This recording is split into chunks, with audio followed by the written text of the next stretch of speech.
अब देखो यशोदा जी क्या कह रही हैं, आप ध्यान दीजिए। कृष्ण कृष्णारविंदाक्ष तात एहि स्तनं पिब अलम बिहारै क्षुतक्षान्तः क्रीडा श्रांतोऽसि पुत्रक। हे कृष्ण, हे कृष्ण, हे कमल नयन कृष्ण, आओ मेरी गोद में, आचर में आ जाओ। स्तनम पीवो, दूध। ये नहीं कहती राजभोग कर लो, राजभोग तो इतनी देर कहाँ तुम भूख सह सकते हो, अभी कलेऊ तो कब का पच गया।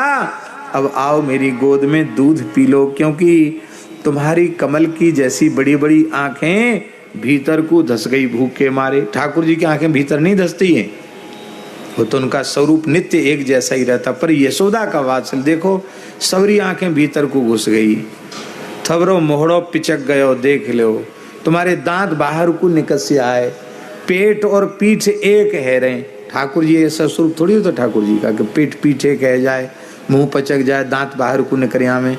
पर मैया का वात्सल्य इतना है कि लाला तेरी दशा तो क्षुत क्षांता, भूख से तू कितनो कृष है रहो है, कितनो दुर्बल है रहो है लाला। अब यह अवस्था में मुझे तो बड़ी दया है रही है, मैं यहीं बैठ जाऊं, आंचर में ढक के तो छोड़ो दूध पी ले। और यशोदा वहीं बैठ जाती है, मार्ग में रज में बैठ जाती हैं, और बालकृष्ण उछल कर गोद में चढ़ जाते हैं, मैया वहीं बैठ जाती है, आंचर में ढांक करके ठाकुर जी को दूध पिलाती है। यह है श्री यशोदा जी का भाव।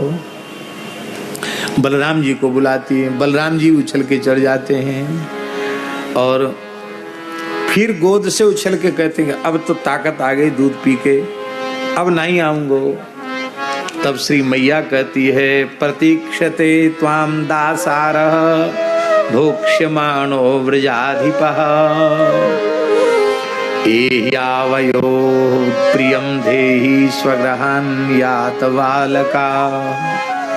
ब्रजराज नंद जी तुम्हारी बाट जो हो रहे हैं, तुम्हारो बाबा भूखो बैठो भयो है, भोजन की थाली पे तुम्हारी प्रतीक्षा कर रहे हो है। कृष्ण बलराम चलो, अपने पिता अपने बाबा नंद पे तुम्हें दया न आवे।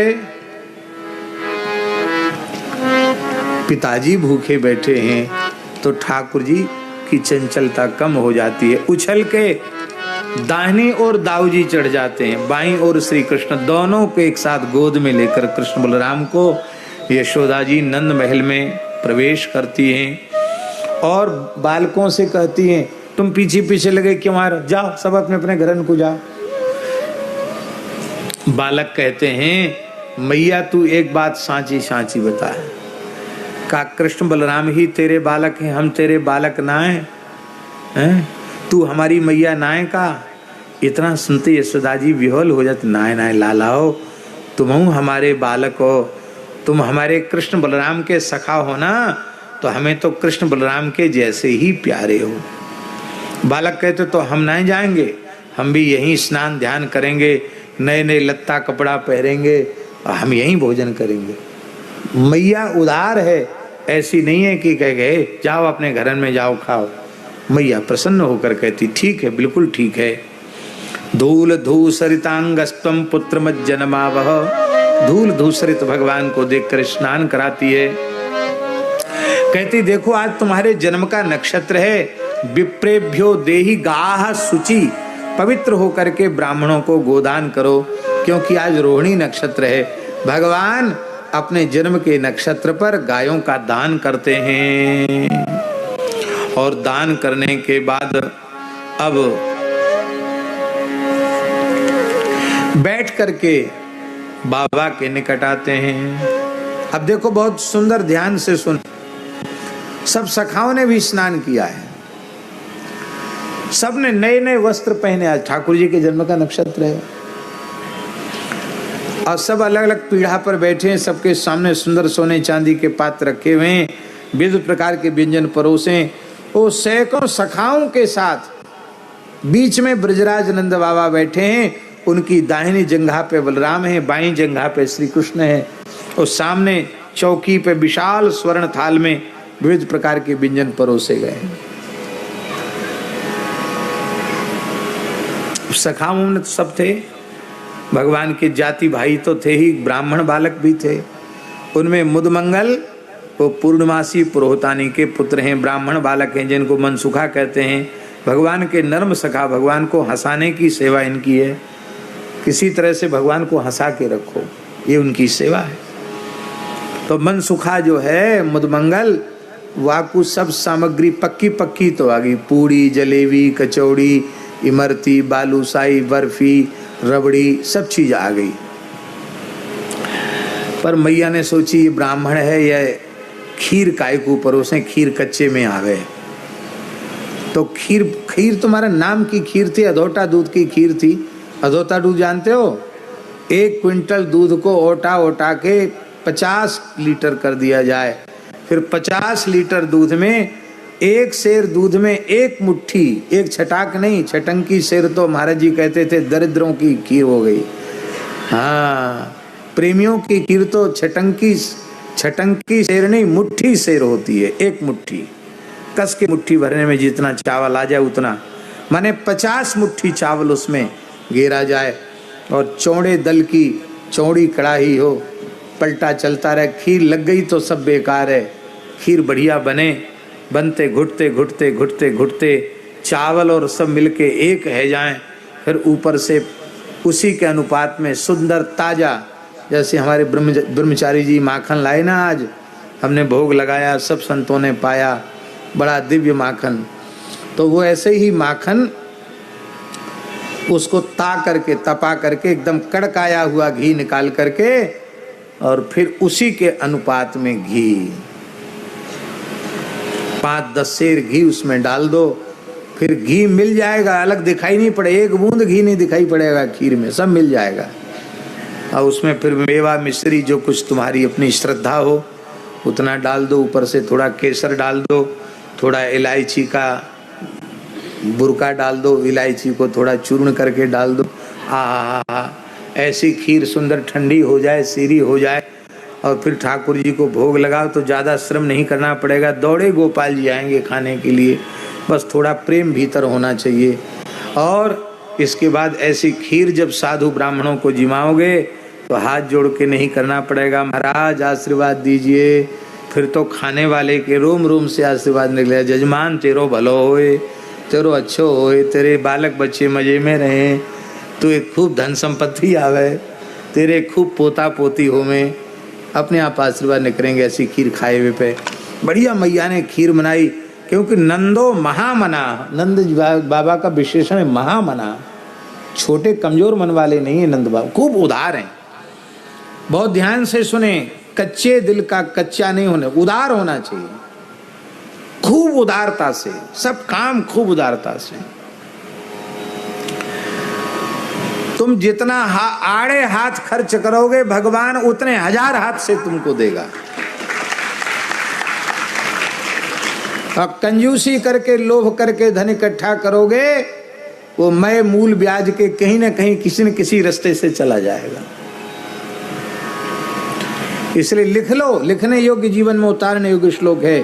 पिपीली कार्जितम धान्यम मक्षिका संचितम मधु लुब्धेन संचितम द्रव्यम सम्मूलम ही गमिष्यति।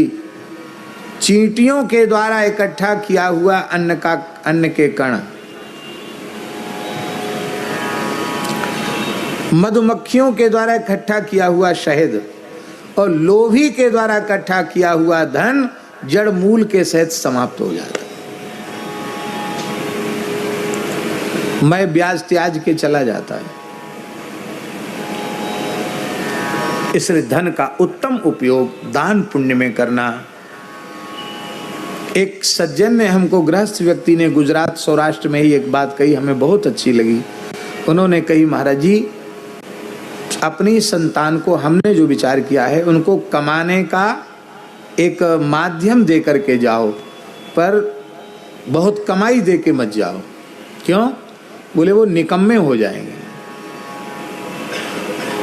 खेत दे दो, फैक्ट्री दे दो, काम दे दो उनको कि वो काम करें, खुद पुरुषार्थ करें, परिश्रम करें और उपार्जित करें, तो उनको धन की कीमत पता चलेगी। और उनको कुछ करना नहीं पड़ा और अरबों की संपत्ति आपने ऐसे ही उनको दे दी, तो उनको तो बिगड़ना स्वाभाविक है। बोलो भक्तवत्सल भगवान की जय। तो महाराज जी खूब उदार हैं नंद बाबा, बढ़िया खीर बनी, इतनी बढ़िया खीर, सुगंधी आई रही महाराज, और ऐसी खीर ते मनसुखा वंचित है गयो। तो सबके पास व्यंजन परोसे गए, खीर बेचारे को नहीं मिली, पक्की पक्की रसोई आई, तो मनसुखा ऐसे देवे लग गए। सब पाने में पाए वो शुरू कर दिया, सब बाल करने, मनसुखा ऐसे देख रहे। मैया ने कही, यशोदा जी ने कही, लाला मनसुखा, हाँ मैया, तू भोजन नहीं कर रहे हो, कैसो ब्राह्मण है, कितने सुंदर सुंदर पकवान मिष्ठान है, और तू छतमाऊ काई को देख रहे हो। बोले मैया कछु मत पूछे, टोके मत, ब्राह्मणी को बेटा हूँ, पुरोहितानी को बेटा हूँ, धर्मशास्त्र को पंडित हूँ, ज्ञाता हूँ, शबरी ज्योतिष हमने घोट के पी ली है। हाँ, इस समय मैं ज्योतिष को विचार कर रहा हूँ, मुहूर्त को विचार कर रहा हूँ।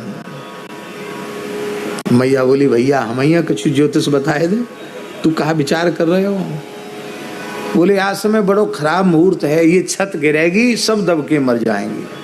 अरे राम राम राम राम राम, ब्राह्मणी को बेटा है के कैसी अमंगल की बात मोहड़े ते निकासे, के छत गिरेगी और सबके सब दब जाएंगे, मर जाएंगे, और तू छत के नीचे बैठो, तू का बच जाएगा। मैया मैं तो पूरम पट्ट बच जाऊंगा। कैसे? बोले जैसे खीर ते बच गए हो। बोलो भक्तवत्सल भगवान की जय हो। हाँ, तू बच जाएगा, तू तो बैठो आके नीचे। बोले मैं बच जाऊंगा, जैसे मैं खीर ते बच गयो ऐसी में बच जाऊंगो। मैया बोली अरे मनसुखा, मैं तो ब्राह्मणी को बेटा मान के तो खीर नाय दे रही, पर तू इतने खीर को जिमैया है तो ले ले ले खीर। पर कहा करें, तेरो जनेऊ देख के हमें थोड़ो संकोच लगे। मनसुखा बोले मैया खीर खाए में भी जनेऊ बाधक हो तो मैं तेरे चरण में जनेऊ चढ़ाए दूं। हाँ, पर मोई खीर खाए हुए ते वंचित मत कर। बोलो भक्तवत्सल भगवान की। कहीं कहीं खीर को कच्चे में माना जाता है, लेकिन हमारे ब्रज में आज भी खीर कच्चे में नहीं मानी जाती। मानी जाती है, खीर पक्के में मानी जाती है। हमारे महाराज जी कहते थे कि भगवान की बाल लीला के बाद से खीर पक्के में आ गई, ब्राह्मणों को भी खीर जमाई गई। बोलो भक्तवत्सल भगवान की जय। श्री नंद बाबा थोड़ा छोटा छोटा ग्रास बनाते हैं और कभी दाऊ जी के मुख में देते हैं, कभी बालकृष्ण के मुख में देते हैं, और ठाकुर जी बड़े प्रेम से पाते हैं, दाऊ जी पाते हैं। बीच बीच में कभी ठाकुर जी कढ़ी में हाथ डाल देते हैं, कभी खीर में हाथ डाल देते हैं, और खीर और कढ़ी के सने भय हाथ से बाबा की गोद में ठाड़े होके बाबा के मूड पे हाथ धर देते हैं। बाबा कह रही मेहर देखो तो सही, याने खायो तो कहा मेरो सबरो अभिषेक कर दियो कढ़ी और खीर थे। सबरो मतलब देखो सबरे में खीर कढ़ी लगाए दी। मैया कह रे मेहर कहा बताऊं, तुम्हारो अभ्यास बिगड़ गए हो। तुम मैं खूब कह रहा हूँ पहले थे कि तुम भोजन कर लो, पर तुमने भोजन नहीं किया, अब भोग लो परिणाम या को। मेहर तुम सांची कह रही हो। जब से कृष्ण बलराम हमारे घर में आए हैं तब से इनके देखे बिना हमें कलेऊ अच्छो नहीं लगे, इनके बिना हमें राजभोग ही रुचकर नहीं लगे, इनको देख के ही हमें तृप्ति मिले। तो फिर प्रसन्न रहो, फिर काय कोई इनर मिनर कर रहे हो कि हमारे कढ़ी में अभिषेक कर दियो, भात में अभिषेक कर दियो। ऐसी सुंदर सुंदर भगवान की बाल लीला। मैया परोस के जिमाती है कि तुम तो बाल करने खवाए में मस्त हो और तुमने तो कछु खायो नहीं, और ले लो कछु, और ले लो कछु, और ले लो।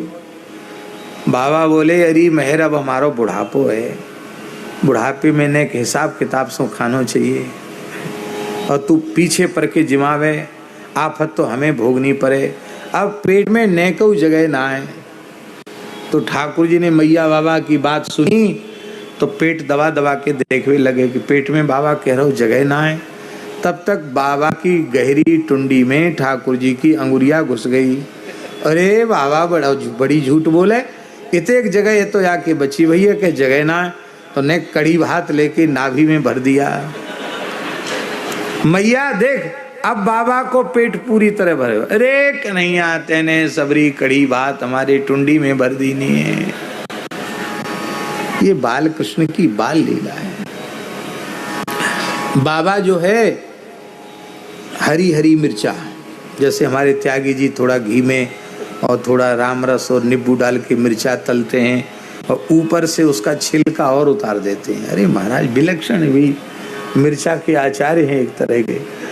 तो महाराज वो मिर्चा मैया ने बढ़िया सुंदर मिर्चा बनाई और वो बाबा कहीं बालक धोखे से मिर्चा खाना जाए तो बाबा ने महाप्रसाद जानते हो ना, भात में घुसाई की मिर्चा रखी और बाल कृष्ण की बलराम जी की नजर बचा के बाबा थोड़ी सी भात महाप्रसाद में से मिर्चा निकालते, थोड़ी सी कुतर लेते, फिर उसी में घुसा देते। बाल कृष्ण ने कहा बाबा सवरे व्यंजन ने तो हमें खवाए रहो है, ये हरी हरी सी लंबी लंबी सी चमकीली चमकीली सी है तो बाबा अकेली खाए रहो, ये कोई बहुत विशेष व्यंजन होएगा। तो बाल कृष्ण प्रभु ने दाऊ जी से कहा भैया दादा ने खा के देख। दाऊ जी ने नेत्रों से जरा कि नहीं, पिता की गोद में थोड़ी मर्यादा रखनी चाहिए, बाबा जो हमारे लिए हित कर समझे वही खवावे। तूने खा के तो देख। दाऊ जी ने कहा हम नहीं खाएंगे, ऐसे अपने छीना झपटी से नहीं खाएंगे। दाऊ जी ने मना कर दिया नेत्रों के इशारे से। तो ठाकुर जी ने अपनी आंखों के इशारे से पूछा तो मैं खाई लूं? दाऊ जी ने कहा हाँ जैसी तुम्हारी इच्छा खा लो। तो ठाकुर जी ने बाबा की नजर बचा के, तो बढ़िया तीखी मिर्चा थी महाराज। तो कहीं बाबा बीच में हाथ पकड़ के रोक न ले तो बाल कृष्ण ने पूरी मिर्चा एक साथ मोड़े में दे ली और जल्दी जल्दी खाना चाहते थे। जैसी खाई अब तो महाराज ठाकुर जी गोद से उछल के मिर्ची लग गई तो नाचवे लगे, नाकते पानी आंखते पानी, और ठाकुर जी नाचवे लगे। मैया बोली कहाँ है गए, रोए रहो नाच रहो है। अरे याने कहा मिर्ची तो ना खाए ली। अरे मिर्ची खाए गो, मिर्ची खाए गयो, मिर्ची खाए गए। अरे बाबा महाराज बच्चों को ज्यादा तेज मिर्ची लग जाती है तो उनके सुसु भी हो आते हैं। सुसु जानते हो, छोटे बच्चे लघुशंका का भी कर देते हैं। हाँ ठाकुर जी नाचते कूदते हुए वहीं सुसु कर दी हो तो कोई आश्चर्य थोड़ी है, बाल लीला है। अब बाबा को बड़ा कष्ट हुआ। मैया ने तुरंत माखन और बूरा मिश्री का चूर्ण करके बूरा और माखन और बूरा मिला करके लाल जी को पवाया है। आंचल से मुंह पोछा है, मुंह धोया है, जल पिलाया है, माखन खिलाया है। ठाकुर जी ऐसे करवे लगे और इसके बाद निश्चय कर लिया बाबा ने कि आज के बाद हमारे थाल में यशोदा पक्वान्न मिष्ठान ही रहेंगे, कड़वी मिर्ची नहीं रहेगी। आज भी वात्सल्य भाव की उपासना में वल्लभ कुल के मंदिरों में मिठाई मिष्ठान्न का भोग विशेष लगता है, तीखी चीज का भोग आज भी नहीं लगता है। हमारे परमहंस जी के सामने कोई तीखी चीज का भोग लगा के पवा दे तो परमहंस जी बड़े नाराज हो जाते, कहते बताओ ठाकुर जी की तो कितनी मधुर भाव की उपासना, तुम अपनी जवान के स्वाद में चटर मटर स्वाद के पीछे ठाकुर जी के भोग का विचार नहीं करते हो।